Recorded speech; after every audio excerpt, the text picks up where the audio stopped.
It's May 10th, 1848, in a sleepy outpost called San Francisco.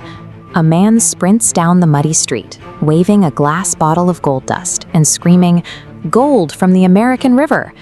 Behind him, the town completely loses its mind. Carpenters drop their tools, sailors abandon their ships, and businesses close up shop to run for the hills. But the man with the bottle, Samuel Brannan, hadn't found that gold in a lucky strike. He was executing a carefully timed advertising campaign. While thousands of prospectors were preparing to risk their lives for a chance at wealth in the dirt, the most certain profits were already accumulating on the shop counters at the edge of the river. In a resource boom, the actual fortune is rarely found in the raw material.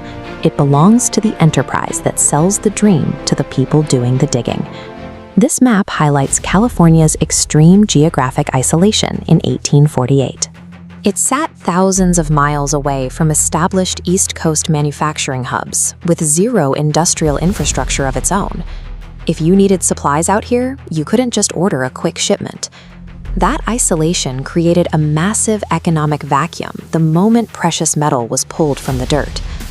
The gold itself was first spotted upstream on land controlled by John Sutter, a Swiss immigrant who had built a massive agricultural empire using the brutal, forced labor of Native Californians.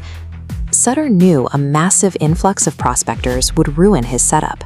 He begged his workers to keep the discovery quiet for 6 weeks so he could finish a sawmill and secure his legal claims. Sutter got 6 days.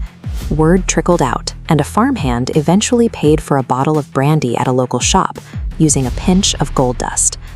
The shop owner was Samuel Brannan.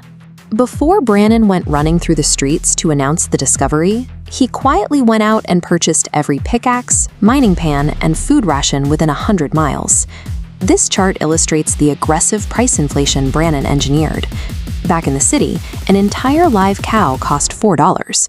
Brannan charged miners $2 for a single kilo of beef. A mining pan that cost pennies back east suddenly cost $20. Miners gladly paid it, and Brannan's store started turning over $4,000 a day. He positioned his general store right at the gates of Sutter's Fort, the only supply point for anyone heading into the mountains. Brannan recognized immediately that the miners themselves were the resource. On December 5, 1848, the United States president officially confirmed the gold discovery on a national stage. That announcement mobilized the entire Pacific Rim, drawing over 100,000 people from every inhabited continent. The incoming 49ers had to survive brutal conditions just to reach the digging sites. The overland route was a 2,000-mile trek through scorching deserts and mountains. The sea route meant sailing around Cape Horn, enduring months of violent ship-sinking storms. Others tried a shortcut through Panama, risking lethal yellow fever in the jungle. 1 out of every 12 people who made the journey died along the way or in the mines. The travelers bet their lives on the chance of a payout, while the suppliers at their destination bet absolutely nothing. The survivors funneled directly into San Francisco, ballooning the town's population from a few hundred to 55,000 in just 3 years. The moment ships docked in this harbor, their crews sprinted for the hills, leaving hundreds of abandoned vessels rotting in the bay. This incomer wave of humanity created the perfect captive market, a massive, exhausted consumer base, completely dependent on a local, locked-down supply chain. Up in the Sierra Nevada foothills, the romance of the gold rush evaporated instantly. The camps were crowded, disease-ridden, and filthy. Men spent 12 hours a day plunging cracked, bleeding hands into freezing river water to shovel dirt through wooden washing troughs. Every now and then, someone pulled $350 in gold flakes out of a single pan, the equivalent of years of East Coast wages. Those rare, explosive payouts kept everyone else digging, even though the vast majority performed repetitive, back-breaking labor for barely enough dust to buy a meal. Competition drove intense hostility. White prospectors weaponized the local rules to eliminate their foreign competition, imposing special taxes on Chilean, Mexican, and Chinese miners. When taxes failed, they used physical violence to rob non-white miners and drive them off their claims. The darkest operational cost fell on the people who already lived there. As miners encroached further into indigenous territory, the state government aggressively cleared the land. In 1851, the California governor officially declared and funded a systematic militia campaign to exterminate Native Californians. The structure of the rush entirely insulated the men at the top. The individual digger in the mud absorbed all the physical danger, the financial loss, and the horrific moral costs of the expansion. The real profits simply flowed upstream to the storefronts.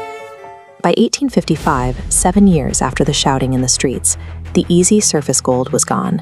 The era of a solitary prospector striking it rich with a tin pan was permanently over. The independent miners were pushed out by heavy industrial operations. Massive mining corporations took over the landscape, deploying high-pressure water cannons to blast entire hillsides into a muddy slurry. To separate fine gold from all that dirt, these companies poured mercury directly into the sluices. The process poisoned rivers, collapsed local fish populations, and flooded agricultural land downstream with toxic sediment. Even the man who engineered the rush couldn't survive the crash. Samuel Brannan's massive fortune eventually eroded through a series of disastrous investments, bar fights, and alcoholism. By 1889, the man who sparked the largest migration in American history died entirely bankrupt, leaving his children exactly $2. His body sat unclaimed in a receiving vault for 16 months before being buried in an unmarked grave. A purely extractive economy holds no loyalty.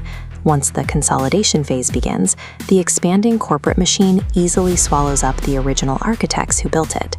The final bill for the rush is staggering. Between 1846 and 1873, up to 16,000 Native Californians were murdered. Disease, forced labor, and displacement dropped the indigenous population from roughly 150,000 down to barely 30,000. This map traces the toxic runoff from the mines. The industrial cleanup never happened. Mining operations lost up to 6 million kilograms of mercury directly into the water system, bleeding from the Sierra Nevada straight into the San Francisco Bay. That heavy metal will continue contaminating soil and aquatic life for the next 10,000 years. Out of that severe destruction came an entirely new economy. By 1900, the state held nearly 1.5 million people, making it one of the most ethnically diverse populations in the country. And yet, the frantic digging left behind a massive new infrastructure of shipping lines, commercial agriculture, and corporate finance. This era established a specific cycle: move fast, bet huge on unproven resources, and leave the cleanup to future generations. The massive banking and logistics networks built for the rush would eventually provide the capital for the next waves of global industry, from major film studios to the global microchip trade.